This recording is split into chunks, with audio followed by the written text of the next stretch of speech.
Welcome to Family on Trial. I'm your host, Daryl Jones, getting ready to step into the courtroom of life one more time. Joining me today is Marieshka Robert, I, a FAMU student. And for those of you who don't know, I am an alumnus of the great Florida A&M University, and Marieshka showed up wearing her Florida A&M orange, and I'm so proud of her for doing that. She outthought me on this one.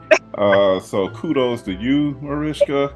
And but let's get into it. We're gonna get back to your bio here in just a second, but I want to hit you right off the top.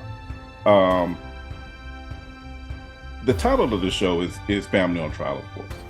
mhm. And my goodness, you can't even get to having a family on trial if you can't even get to the family.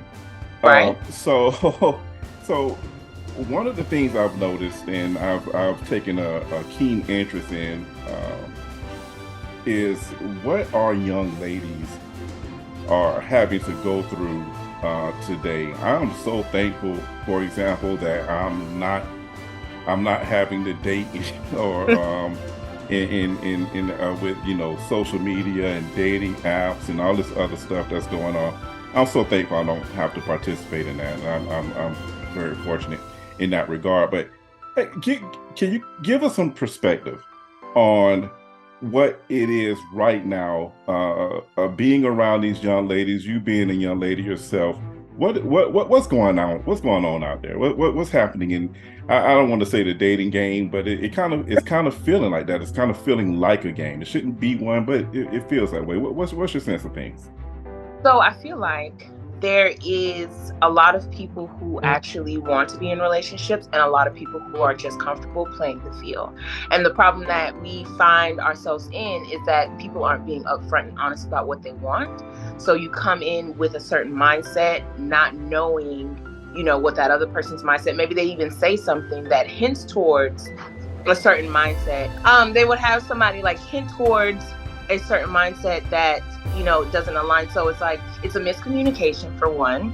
It's trying to put yourself out there and it not being reciprocated, so you kind of recoil back into yourself. I feel like that's happening a lot, and I feel like we aren't we don't have safe avenues outside of like Tinder, Facebook dating, Hinge.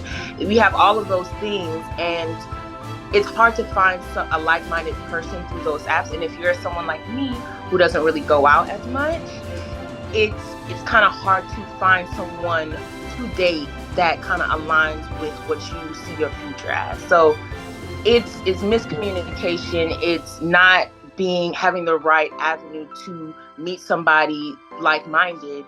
And if you do meet someone that you are attracted to, they they want other things. Like they don't want what you want. They want to play the field, and that is happening more. I think happens more because we are in a college town, whereas Atlanta is colleges. It's more life. It's bigger. So Tallahassee specifically, there's not as much. Granted, I don't go out as much, so there's not that many people who actually see me outside of like social media. So that's the problem I personally face, is that I don't really meet many people because I don't go out, and the dating apps don't really provide much. So I just stay single until I find a godly, like-minded person. So you touched on something that I was actually going to get into a little bit later, but since you touched it, I'm just going to go ahead and do it now. Okay. Um, they give you a hint, an indication. I'm paraphrasing your words. So be sure to correct me if I'm taking you out of context. Mm-hmm. They hint at their intentions, basically, Yeah. is what you're saying. So and what pops into my mind when I hear that is discernment, the ability to discern the person that's across from you, what their intentions are. So here's a question: do you feel like, in particular, do you feel like young ladies are prepared to discern who's playing games and who has the proper intentions? I feel like it kind of depends. It kind of depends how you were raised, what what you were taught, whereas through friends, personal experiences, through your families. So you can learn lessons from other people. But as far as you knowing what to do, I feel like you wouldn't know unless you have that experience and for the future. And so, like, that's kind of difficult because you can be prepared and then have a situation occur that you're not prepared for. So you don't know how to navigate through that accurately. But you can prepare yourself for, I think women are prepared to a certain extent. I'll say that. And well, you just, but you mentioned the upbringing, the raising. yeah. I mean, it goes right back to family. It goes right back to what you're learning in the home. So you would Exactly. agree that there are in certain, coming out of certain home settings, that there are folks, young ladies, who are more prepared than others. Absolutely. Absolutely. Because from what your parents teach you, what your father teaches you about men, what your mother teaches you about men, her experiences, your aunts, your uncles, um, the friends that you have growing up, you learn all of these things. You have all these sources to learn these different situations. So you can be prepared to a certain extent, but some teachings aren't taught in the household. Some are just life lessons. So you can be prepared, but I feel like you will always continually grow in your perspective of what you want and what you need out of a male to be in a relationship. So yes, it starts in the home, but I personally feel like life experiences are the best teachers. But it would be great to have that foundation at home, or have like a mentoringship that talks about this, so that girls are prepared for certain situations that they've never even encountered before. Because if you have that preparation, it'll keep you from making those future mistakes. I personally prefer learning from other people's experiences, e.g., mistakes, Yeah. than having to be taught by life. But life will teach you. Yeah. Life will teach you, and it's valuable, especially if you learn from it and can grow from it. You if you don't have that, well, if you don't have that proper foundation, or if you're not coming from that kind of a setting, family setting, where you are being prepared and cultivated, then pretty much all you have left are life lessons. You kind of said something earlier, and I'll have to swing back to it. I have to make a mental note, because you mentioned a male as opposed to a man, but that's something that actually I differentiate between the two, but I don't want to get too far down that rabbit hole just yet. But I wanted your perspective, because I wanted to kind of highlight the unique experience of the female growing into a young lady, growing into womanhood, because there's a transition there, and what skill set, what lessons to assist with discernment, because I don't know if you'd agree with this or not, but we live in an age where we've been taught consistently not to judge people, when that is something we should be doing daily. Because if you don't judge, you don't assess, and if you don't assess, you'll get duped more Right. often than right. What is your feel on that? Because that's me. That's my personal life experience, but I don't necessarily make it right for everybody else. But I think judgment is a great thing. I definitely think that's a great thing as well, because you're not I feel like the first impression someone gives you, you should always hold that. And maybe whether it's good or bad. And then you'd be able to, based on getting to know them, you can develop an understanding that if that's their personality, or if it was just that one time. And I One-off feel like, deal. yeah, and I feel like questions early on definitely play the most significant part, because if you don't ask, you won't learn as much about them, and it just, you'd be able to filter them out faster than Okay, I'll not. put you on the spot here. What kind of questions? Yeah, I just one or two if you got. Um, mm, I don't have sex until marriage. That'll filter out a lot, because a Okay. lot of people aren't willing to wait and the ones who do wait, like, oh, that's fine. They get to know you, spend time with you, find other forms of intimacy outside of that, and you know that they truly like you for you rather than getting what they want and leaving. So I feel like that kind of question, or what are your goals for your future? Where do you see yourself? Do you see yourself with what's your type? Actually, I'll say that. What's your type? And based on their answer, you kind of know if you fit within that range or not. And if it's kind of a vague answer and like, oh, I like what I like, they're kind of not really giving you much insight into who they are, what they like. So it's like, I don't know, I feel like just questions, like specific questions early on, can kind of help you decide if that person is right for you or not. And the more questions you ask, I feel like you'll get the answers. Well, and isn't that a part of the process? And it's ironic in the sense that the point of asking questions is for that assessment, so you can make sound judgment about the person sitting across from you. Mm-hmm. And we have this. It's a fallacy that's been driven into the psyche of so many people today with this whole don't judge me type thing. It's just, to me, it's just an excuse for poor behavior. I behaved poorly, and you're not to assess that behavior. In fact, you're just you have to, in essence, you have to take what I give you. But that leads so many people down the wrong path. You wake up one day and go, why am I with this person? Why didn't I see this coming? And they told you from the start. Exactly. So I definitely agree that people show their true colors. Like, you will see certain things early on. You can choose to ignore it or put like a pin in it and decide, like, if you see that again, if that's something that you want to deal with or not. So, but I feel I am exposed to different situations with that person. A first argument, an altercation with someone in a grocery store. That's a good one. Yeah. That first disagreement, that first argument will tell you so much. Yeah. So much. Yeah. That's life lesson. I like it. Definitely. Yeah.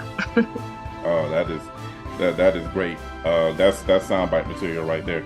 I can tell you that the first argument I've had with my wife, I pretty much, we've probably been dating about 2 months, maybe 3, and which to me at that time, given my past experience, going 2 or 3 months without having an argument was just heaven in and of itself.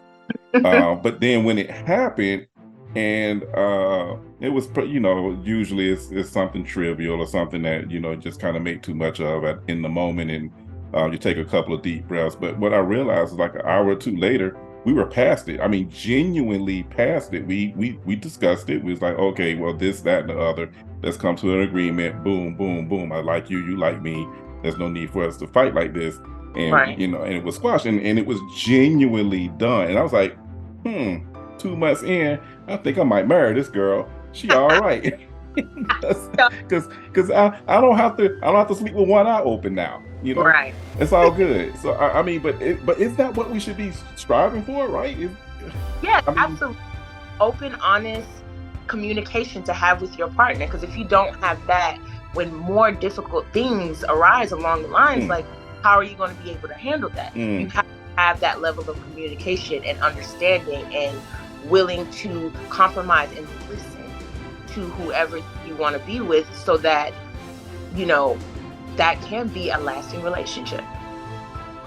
So before we go and get into the next question, can you tell us a little bit about yourself? We crossed paths for a reason, but give me a little bit of your bio. Okay, my name is Marieshka Elizabeth Robert. I am a 31-year-old FAMU Essential Theater major student. Go Rattlers. I enjoy writing for fun. Actually, I've been into screenplays lately. And what else about me? I love open dialogues like this. I love learning about people and situations and things like that. I played the violin for a couple years. That was pretty good. Nice. And I have a son who's 3, so I understand, dating in my age with a child. Like, I understand that, and it's a different journey than I expected. I definitely say that. Before and after having a kid, because I feel like before it was easier in a sense than after. But what else about me? I am a Tallahassee native, Okay. so a little bit about. You was hanging out with T-Pain and all? No? Never actually met him. That was my day. That was my day. That was back in my day. So, but I never met him. I never seen him. Absolutely, good deal. All right. So I wanted to get into, and because I have zero experience dealing with these dating apps. I'm so thankful for that because I see the horror stories. I'm on TikTok watching people cry all the time. So guys and girls just on there crying about this dating app and swiping and whatever. And I actually looked at some statistics about dating apps, and it was astonishing. And it didn't amaze me to when I started seeing these crying videos. I was like, oh, okay, I understand why these things keep happening to people. What has been your experience, and maybe not you personally, but just what your sense of just speaking to your fellow rattlers, your family members, your friends said? What's going on out there with those dating apps? Well, I can't say it's all been bad. I've met some very cool people, interesting people that I'm still friends with. But as far as those dating apps, I can't really look at it as a positive, because majority of what comes to my inbox is a mindset that I don't want. They want something that I don't want. So I haven't had much luck in finding a man, I guess you could say like that, through the dating apps. They're interesting. You definitely meet interesting people. I'll definitely give it a positive for that. You meet some interesting people, have very unique conversations. But as far as using a dating app to find love, I would not recommend that. I would say you can use a dating app if you're just trying to have some fun.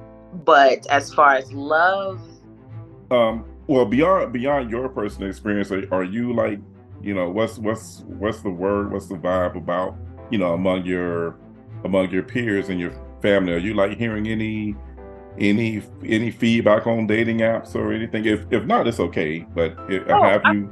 Yeah, I've heard feedback. I've heard don't do it. That's okay. Then what is their reasoning for that? The stories, like you've heard as well, and I would talk to them about certain people that I meet, and they're like, Marieshka, no, like that's not someone you should be dealing with. Their mindset is not where it needs to be with you. So, I haven't found someone worthwhile, I'd say.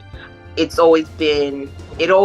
say, even if it starts off like that, like, oh, this could be something, red flag, so I end it kind of there. I'll give people the opportunity to kind of show me something different, than what I just saw.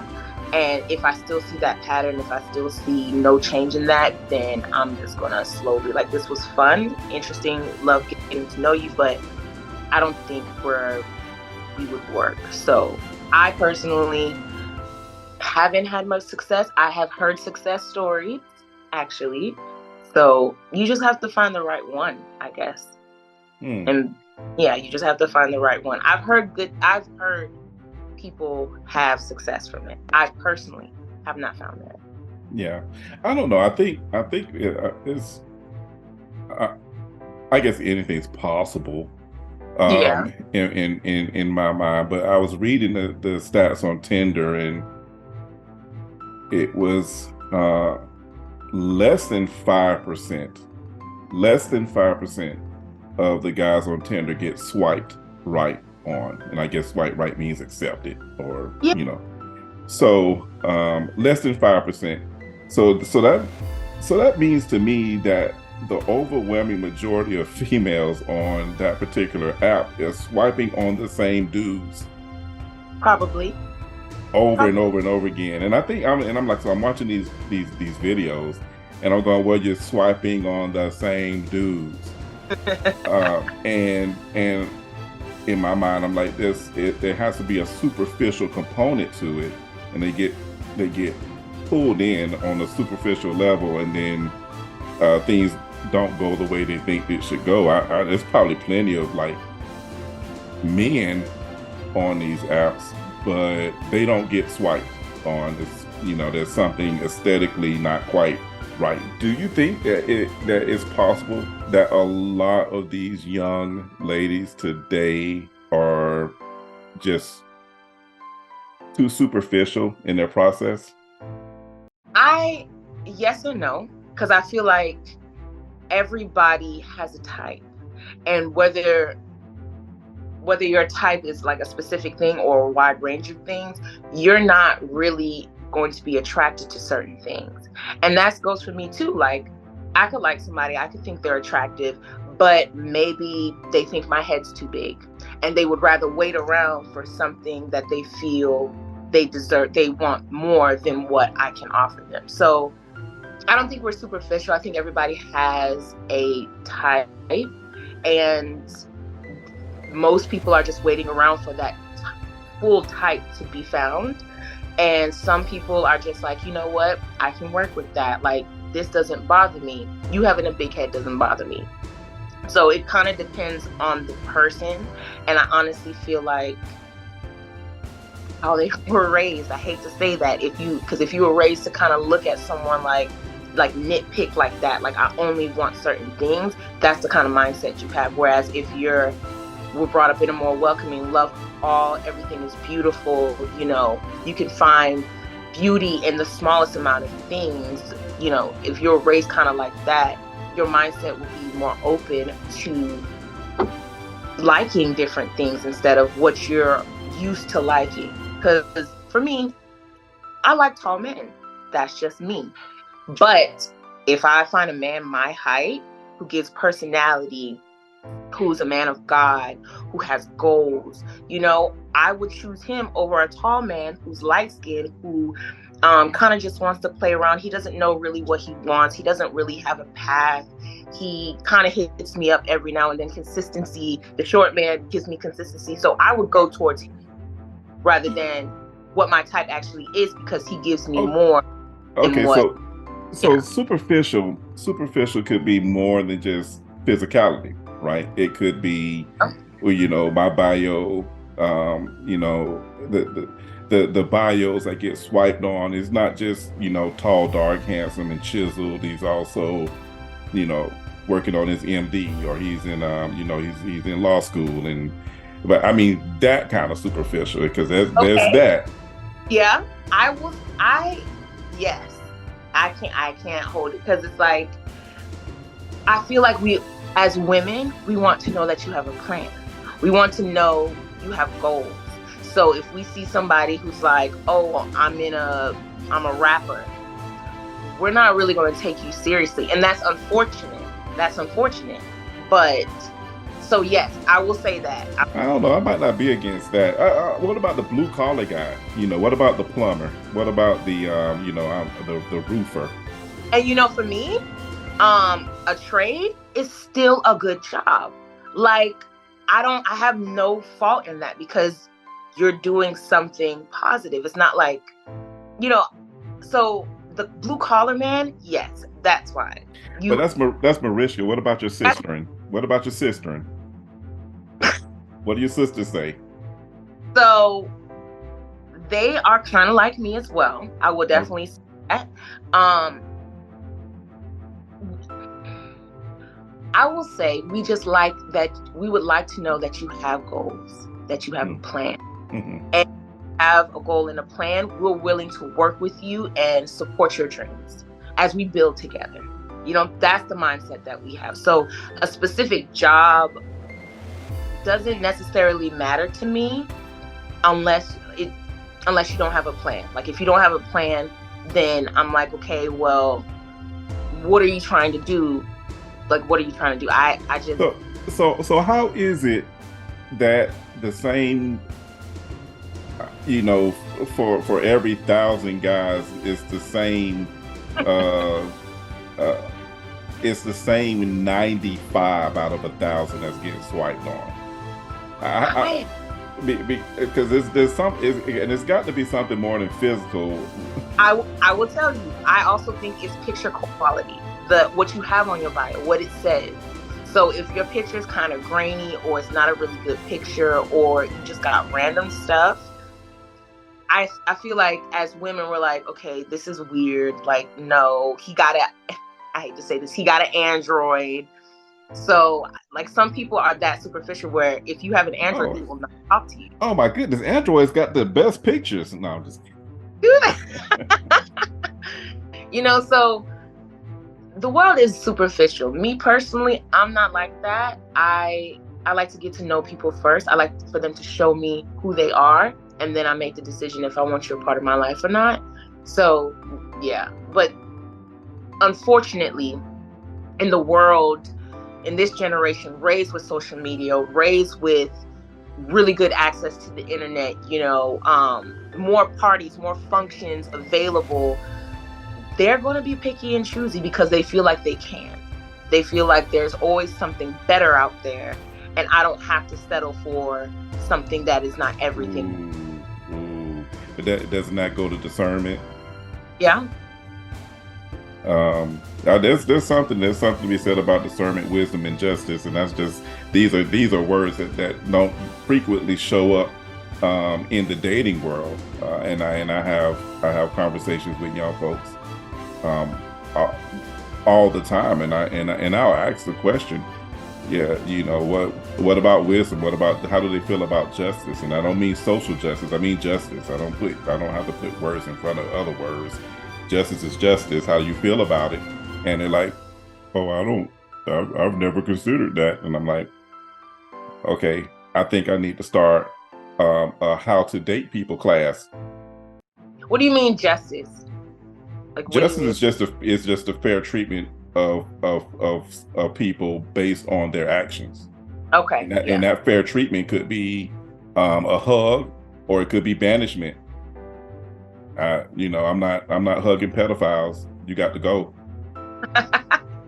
You're not wrong. You're Yeah, not wrong. that's just justice. And if you jump in the river to save somebody's life, you get kudos. That's justice. Hmm. I don't have to frame it any other way. It's just based on what you do. That's how you get treated. And not only is it justice, it's fairness. And I'm all about that. But these aren't things that we typically look for in a mate. It just doesn't pop up on the radar, and which is one of the things that help or put into my mind to have this kind of conversation, because I have a daughter, and I talk to her. You know Kendall, and I talk to her, and I'm like, what are you looking for? And she'll tell me her stuff, and I'll chuckle. I'm like, okay, so, have a seat. Let's talk about this. And I'm not trying to, she's 18. I'm not putting her down. I'm not stomping on her. But it's for the parents to elevate the mindset based on our knowledge and experience. Well, that's going to do it for us today. I want to thank Marieshka for an excellent conversation. And I want to thank you, dear listeners, for lending us a little bit of your time so we can delve into these issues.